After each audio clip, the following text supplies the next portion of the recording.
PM Modi ने अपने चुनावी अभियान में एक नारा दिया था, न खाऊंगा न खाने दूंगा। पीएम मोदी लगातार जनता के सामने जाकर ये वादा करते रहे, लेकिन अब उनका ये दावा झूठा साबित होता दिख रहा है।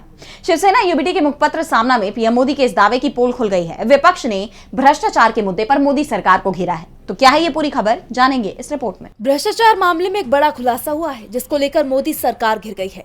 शिवसेना यूबीटी के मुखपत्र सामना के संपादकीय में प्रधानमंत्री नरेंद्र मोदी और उनके कार्यालय यानी पीएमओ पर बड़ा आरोप लगाया गया है। साथ ही पीएम मोदी के न खाऊंगा न खाने दूंगा के नारे पर सवाल उठाया गया है। इसमें लिखा गया है कि पिछले 11 सालों में इस नारे का हश्र देश देख रहा है।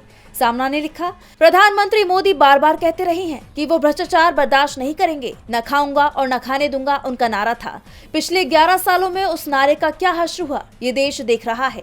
भाजपा सभी भ्रष्ट लोगों को एक साथ लाकर अपना विस्तार कर रही है और प्रधानमंत्री मोदी इन भ्रष्ट लोगों को आशीर्वाद दे रहे हैं। प्रधानमंत्री कार्यालय में प्रधानमंत्री मोदी की आंखों के सामने जुआ यानी बैटिंग का खेल चल रहा था। इस सट्टेबाजी के जरिए अरबों रुपए का अंतर्राष्ट्रीय कारोबार चल रहा था।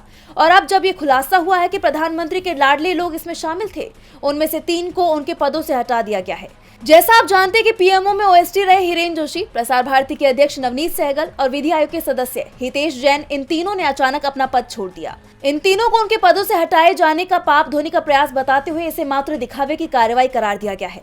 शिवसेना ने कहा कि बैटिंग घोटाले के तार प्रधानमंत्री कार्यालय तक पहुंच गए हैं, लेकिन दिखावे की कार्रवाई के अलावा कुछ नहीं हुआ है। प्रधानमंत्री कार्यालय में ही भ्रष्टाचार, जुआ और सट्टा फल फूल रहा है। यही पैसा बीजेपी की राजनीति में लगाया जाता है। अब पीएम मोदी के नारे की पोल खुल गई है।